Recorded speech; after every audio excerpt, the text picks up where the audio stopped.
Olá, hoje iremos falar de doenças de Chagas e toxoplasmose. Iremos abranger todos os aspectos gerais da doença, tanto a morfologia como a fisiopatologia da doença. E essa proposta de webinário do professor Eliel, na qual os acadêmicos Aline Bandeira, Ana Beatriz, Carlos Eduardo, Elielton Carneiro, Gisele de Souza e Shelda Oliveira, iremos abranger todos esses aspectos. Bom, falar de doença de Chagas agora. A doença de Chagas foi uma descoberta no ano de 1907, uma descoberta feita no Brasil, primeiramente, no interior de Minas Gerais, onde Carlos Chagas intensificou seu estudo pelo tal temido barbeiro, a qual era conhecido na época e até nos dias atuais, na qual vivia nas palhoças das regiões, principalmente pelo seu aspecto interiorano e as grandes casas de taipa na região de Minas Gerais, no interior de Minas Gerais. Visto isso, Chagas observou pontos primordiais do barbeiro, na qual são as suas características noturnas e seu aspecto sugador de sangue, principalmente. E todo esse estudo foi comissionado pelo Dr. Oswaldo Cruz, no qual foi um dos denominadores do nome do protozoário, que hoje é tão conhecido como Trypanosoma cruzi. Desta forma, vale lembrar que a doença é antropozoonose. E o que seria antropozoonose? É uma doença que pode ser transmitida para o ser humano. E na época era de grande incidência endêmica no continente americano, cujo seu agente etiológico, como já foi descrito, é o Trypanosoma cruzi. E a principal forma de transmissão da doença é pelo contato com a pele lesada e de mucosas contaminadas, principalmente. E o tripanossoma possui características primordiais, como o seu flagelo, na qual favorece a transmissão de fezes na corrente sanguínea. E apresenta três formas principais, que é amartigotas, epimartigotas e tripamartigotas.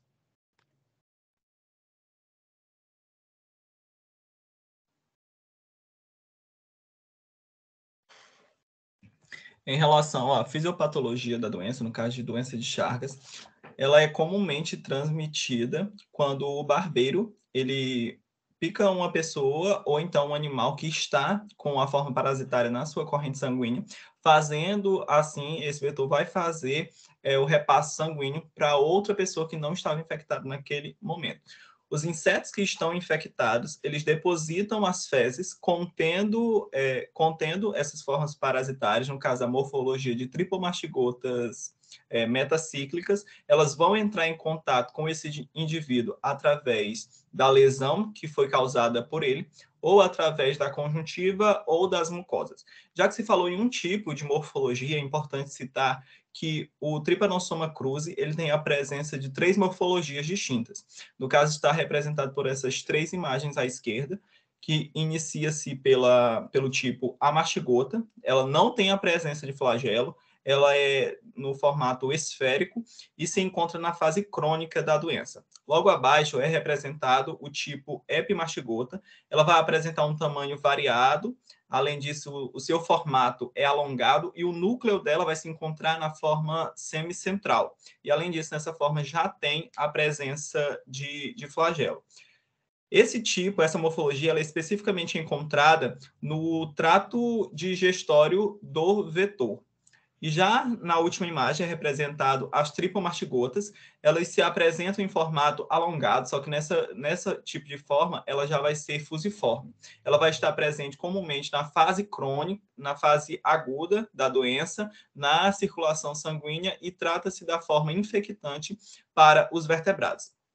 A partir do momento que esses parasitas, no caso, tripomastigotas metacíclicas, entram em contato com o indivíduo por uma das três formas que foi citadas, elas vão começar a entrar nos macrófagos no local ali em que ela entrar em contato com o indivíduo. A partir desse momento que elas entram em contato com essas células, que faz parte do sistema imunológico, que é responsável pela fagocitose de corpos estranhos ou de substâncias que estão ocasionando algum dano ao organismo, elas começam a se transformar nas formas amartigotas. A partir desse momento, elas começam a se multiplicar muito na forma de divisão binária e são liberadas como tripomastigotas na corrente sanguínea e começam a migrar para tecidos e algumas cavidades, como é o caso de células do retículo endotelial, do miocárdio, musculares e também no sistema nervoso, tanto central quanto periférico. Além dessa forma, existem outras formas que são mais adversas e não são tão comuns, mas que pode ocasionar a transmissão dos parasitas para a pessoa que não está infectada, como é o caso da transfusão de sangue, de transplantes de órgãos através do coito. E também, algo que é muito importante frisar, é que ela também pode ser por transferência congênita.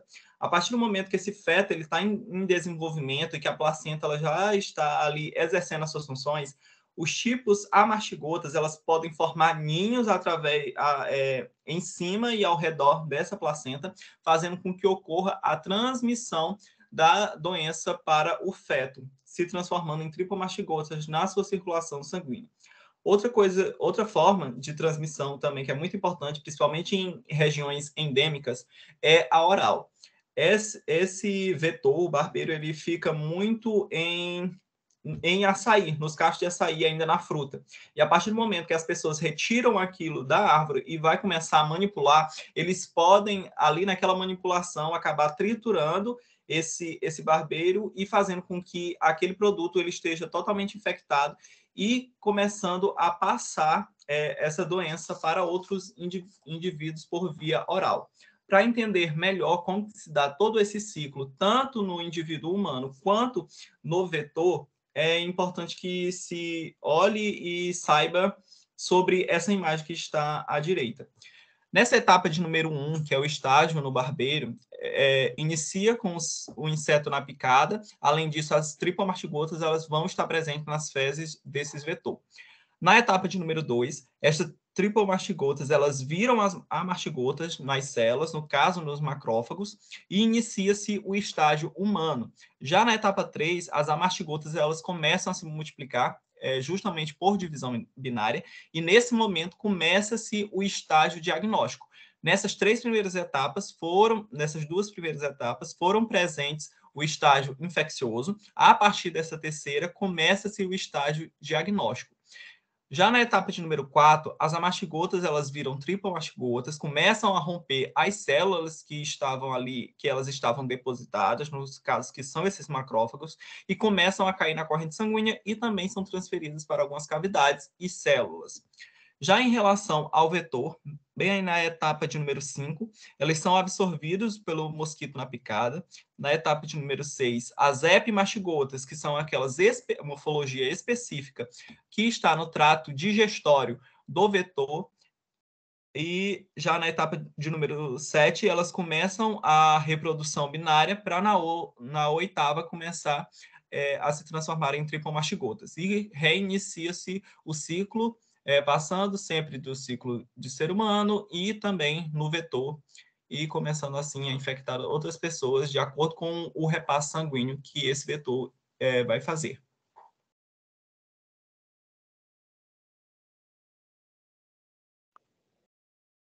Os sinais e sintomas da doença de Chagas. Os mais comuns relatados são febre, mal-estar, inflamação e dor nos gânglios, vermelhidão, inchaço nos olhos, que é esse sinal que é falado de sinal de Romana, que é o inchaço aqui ao redor do olho.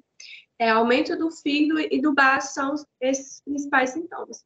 A doença ela apresenta duas fases, e por este motivo o paciente ele pode manifestar inúmeros sintomas, que é a fase aguda e a fase crônica. Na fase aguda, ela é mais passiva de tratamento. A única dificuldade dela é pelo fato dela passar despercebida, os sintomas. Na fase aguda, apresenta-se febre, mal-estar, falta de apetite, edemas localizados, inchaço, como na pálpebra e outras partes do corpo, aumento do baço e do fígado e distúrbios cardíacos. Nessa fase, não há qualquer manifestação da doença, então ela pode passar despercebida. Já na fase crônica, nessa fase, muitos dos pacientes eles podem passar um longo período ou mesmo toda a sua vida sem apresentar nenhuma manifestação da doença. Em outros casos, a doença já persegue atualmente passar da fase inicial, ela pode comprometer muitos setores do organismo da pessoa, salientando-se principalmente o coração e o aparelho digestivo. Na fase crônica, ela é definida em 3 etapas. como a primeira etapa, que é a indeterminada. Embora a pessoa infectada, ela pode permanecer assintomática por toda a vida. A cardíaca, que é o comprometimento do músculo do coração, como se fala, o coração começa a inchar, e essa é a forma que mais leva à morte pela doença. E a digestiva, que acomete o intestino grosso e o colo.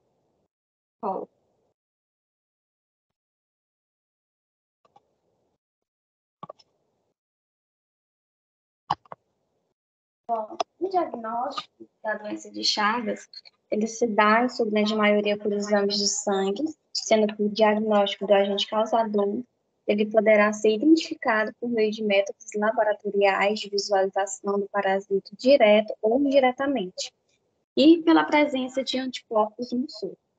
Então, esse diagnóstico, ele pode ser feito por duas fases, que é o diagnóstico na fase aguda e o diagnóstico na fase crônica.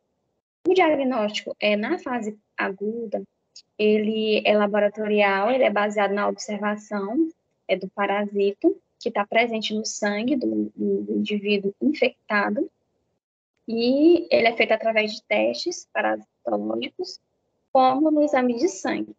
Já na fase crônica, esse diagnóstico, ele é essencialmente sorológico, ele deve ser realizado em 2 testes diferentes, um deles, o teste é de elevada sensibilidade e o outro é de uma alta especificidade.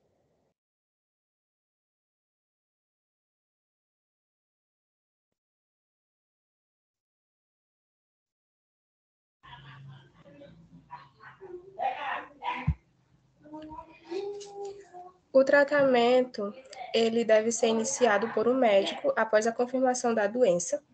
E o remédio que é utilizado, ele é chamado de benzinidazol. Ele é fornecido gratuitamente pelo Ministério da Saúde e deve ser utilizado em pessoas que têm a doença aguda, assim que ela for identificada. O tratamento ele vai ter a duração de 60 dias e para os portadores da doença crônica, a indicação desse medicamento ele deve ser avaliado pelo médico de acordo com o caso.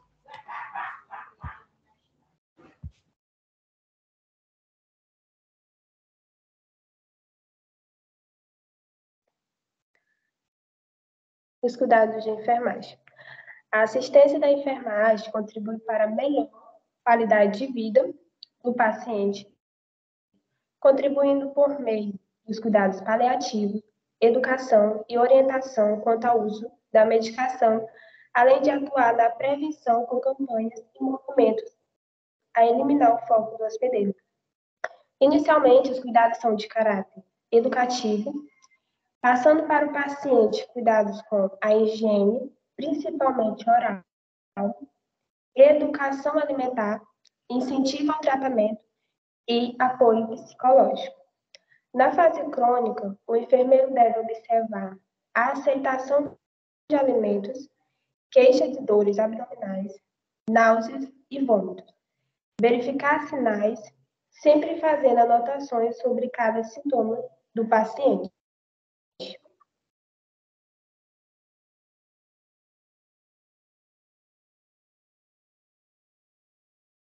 Bom, como foi dito, tratamos um pouco sobre a doença de Chagas e agora iremos falar sobre toxoplasmose.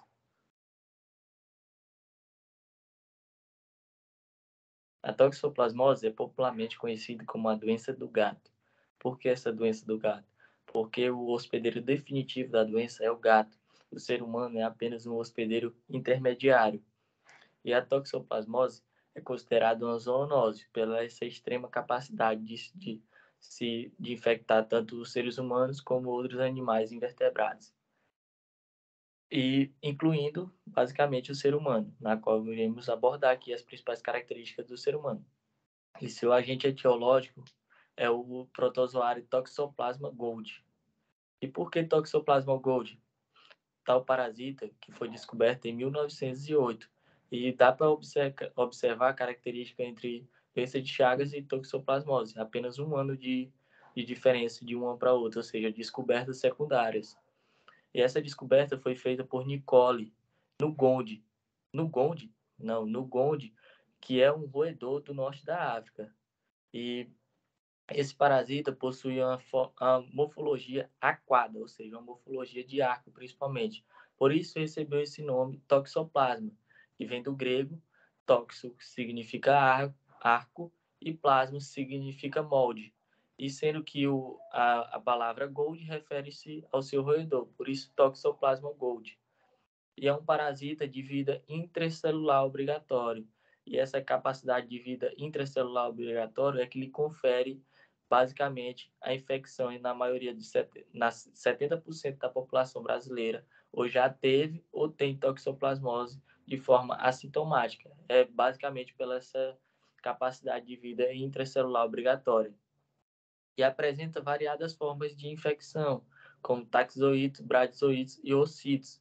E vale ressaltar, como foi dito, que o ser humano é um hospedeiro intermediário, não um hospedeiro definitivo. Visto isso, tal infecção é ocasionada principalmente pela presença do protozoário na ingesta alimentar, de carnes ou água contaminada com os mesmos, ocasionando um enorme risco para a saúde. E vale acionar o sinal de alerta para esse protozoário no período gestacional, pois o mesmo favorece para defeitos no feto e pode levar até a morte do mesmo.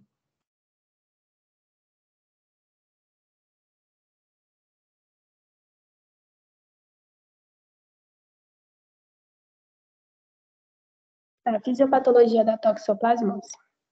Os únicos hospedeiros conhecidos definitivos para a toxoplasmose são os membros da família Felidae, ou seja, os gatos domésticos e seus parentes.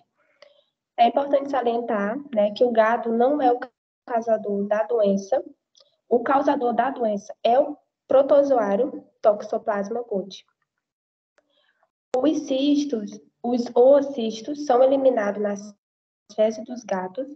Uma grande quantidade é eliminada, mas normalmente só durante 1 a 2 semanas. Os oocistos demoram de 1 a 5 dias para esporular, ou seja, tornarem-se infectantes. Os gatos se reinfectam pela ingestão de oocisto esporulado. Com isso, terra, água, planta ou areia do gato tornam-se infectados com o oocisto. Os hospedeiros na natureza, por exemplo, pássaros, roedores, animais selvagens e animais criados para consumo de seres humanos, infectam-se após ingerir materiais infectados. Os oocistos se desenvolvem taxoítas logo após a ingestão. Os taxoítas se disseminam por todo o corpo e formam cistos teciduais no tecido neural, ocular ou muscular. Os gatos se reinfectam após consumirem hospedeiros intermediários contendo cistos teciduais. Os seres humanos, eles podem se infectar pela ingestão de carne mal cozida, contendo cistos teciduais. Os seres humanos podem se infectar também pela ingestão de alimentos ou águas contaminadas por fezes de gatos ou outros materiais contaminados por fezes, por exemplo, a terra, ou pelo contato com a areia do gato. É raro, mas pode acontecer a infecção dos seres humanos por transfusão sanguínea ou por transplante de órgão. Também pode ocorrer a transmissão transplacentária, que é da mãe para o feto. E no hospedeiro humano, os parasitas formam cistos teciduais, mais comumente no músculo esquelético, no miocárdio, no cérebro e nos olhos.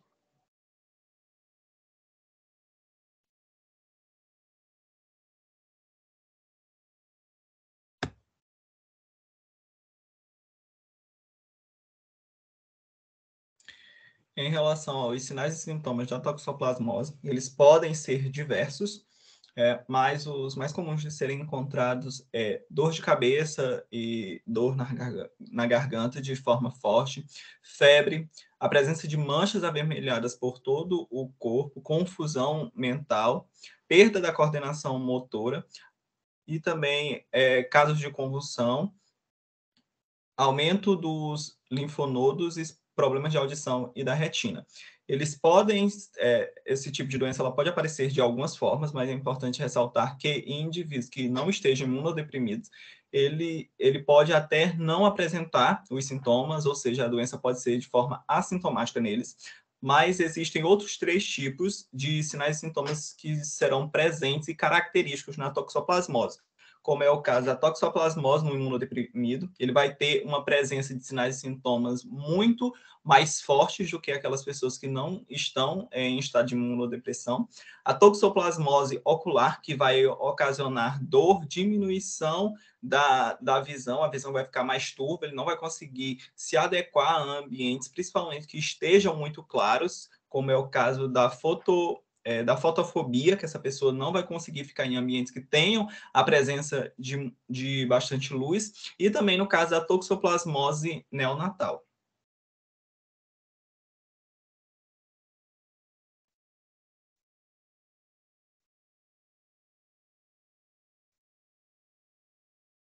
Bom, o diagnóstico da toxoplasmose, ele é geralmente sorológico, embora outros testes podem ser úteis. Então, esse diagnóstico da toxoplasmose, ele é baseado principalmente nos exames de sangue. Em alguns casos, ele pode ser necessário a combinação de outros tipos de exames laboratoriais para uma avaliação mais detalhada.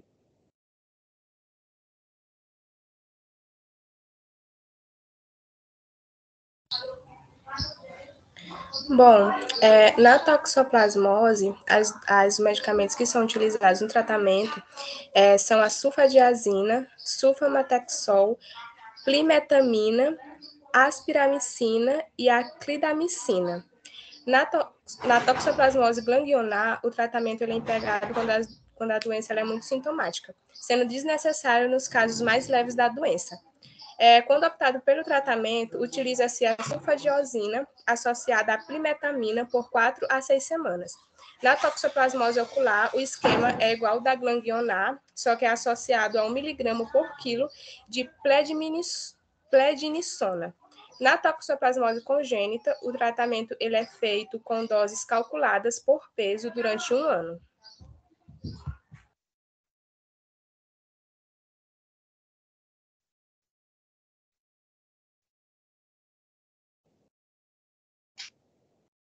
O cuidado de enfermagem relacionado à toxoplasmose. O papel da enfermagem frente à toxoplasmose é principalmente a orientação quanto à sua doença e a prevenção. Nesse caso das gestantes, é realizar o acompanhamento sorológico em gestantes, identificar pacientes em situações de risco, a fim de reconhecer a toxoplasmose materna, realizando acompanhamento durante todo o período de gestação. Outros cuidados são orientar sobre a higienização de frutas, verduras e a forma correta de armazenar, orientar sobre os cuidados de higiene quando se tem gatos em casa e o destino correto para as fezes daquele animal. Prestar os cuidados necessários conforme a evolução e gravidade dos casos, onde a patologia já se encontra instalada.